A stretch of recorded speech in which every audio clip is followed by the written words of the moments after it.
अनुव्रत आंदोलन के 75 वर्ष पूरा होने पर हर वर्ष की इस वर्ष भी गौरवशाली तरीके से अनुव्रत अमृत महोत्सव 2023 का आगाज किया जाएगा। Press club Ambikapur press conference के दौरान अनुव्रत समिति के द्वारा बताया गया कि अनुव्रत आंदोलन एक ऐसा आंदोलन है जिसमें ना तो चक्का जाम होता है और ना ही कोई प्रदर्शन। यह आंदोलन देश को दिशा देने वाला है।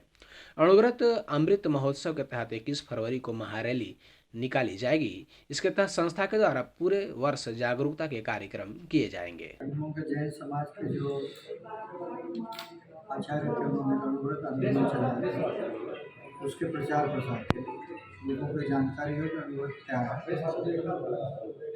उससे समाज में किस तरह का बदलाव आ सकता है। किस तरह के बदलाव आ सकता है समाज में? किस तरह से उद्देश्य है इसका? लोगों में नैतिकता का ज़्यादा से ज़्यादा मतलब प्रभाव पैदा हो, अनैतिकता को छोड़े, संयम को अपनाएं, त्याग को अपनाएं, जीवों के प्रति दया रखें। तो आंदोलन 75 वर्षों से चल रहा है। इसका अमृत महोत्सव मना रहे हैं ताकि जैनियों के अलावा जो समाज के अन्य घटक भी वो भी इसके बारे में जागरूक हो। इसका महत्व कब से कब तक ये आपका कार्यक्रम की शुरुआत होगी और किस प्रकार से होगी? 21 फरवरी से लेकर के 1 मार्च तक, आने वाले 1 मार्च तक, आने वाले अगले साल। इस कार्यक्रम के माध्यम से पर्यावरण शुद्धि, पानी बचाओ, जल बचाओ सहित चित्रकला के माध्यम से मनुष्य को मनुष्यत्व के नियम एवं कार्य की जानकारी दी जाएगी, जैसे सद्व्यवहार, बुराई से दूरी बनाना, नशे एवं झूठ को त्यागना जैसे विषय शामिल है। समिति की सरगुजा संयोजक ममोल कोचेटाक ने बताया कि इन छोटी छोटी बातों की प्रेरणा से हम बच्चों को अच्छा जीवन दे सकते हैं। उन्होंने कहा कि बच्चों को जिस ढांचे में ढाला जाए वे उसी में ढलते हैं। अणुव्रत का उद्देश्य बच्चों को संस्कार देना है। उन्होंने बताया कि 16 वर्षों से अणुव्रत का कार्यक्रम कर रही है।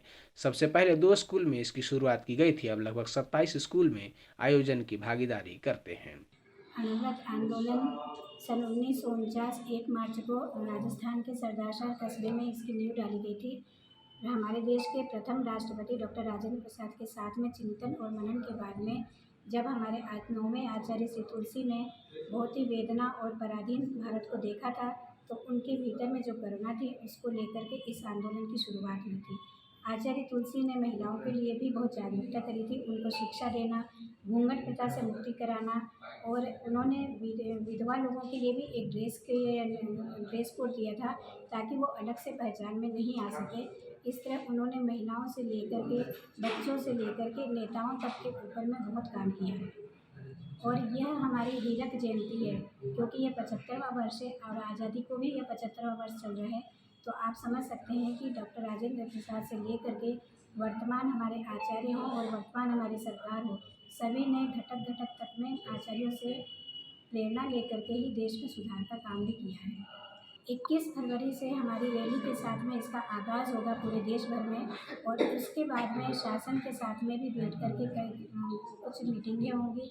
बच्चों के बीच में हम जा कर के उनको प्रोजेक्ट बना करके और चौपालों के माध्यम से और बच्चों को कार्टून बना करके लेख और निबंध, लेख, गीत, कविता सभी के साथ में ज़्यादा से ज़्यादा हमारा काम बच्चों के ऊपर ही रहेगा कि उनको हम एक अलग प्रकार के आंदोलन की जानकारी दें। और अनुव्रत नाम से ही एक अलग आंदोलन की जानकारी, ये नैतिक आंदोलन है। यह कोई हमारा सरकार से कोई हमारी मांग नहीं है, सरकार से कुछ भी नहीं है, सिर्फ देश में सुधार और देश में नीतिगत काम किस तरह से हो सकता है इसके ऊपर हमारे काम है। जाति भेद कोई कुछ भी नहीं है, सभी समाज के लोगों को हम अपने साथ जोड़ेंगे, सभी स्कूल के बच्चों को भी जोड़ने का प्रयास होगा।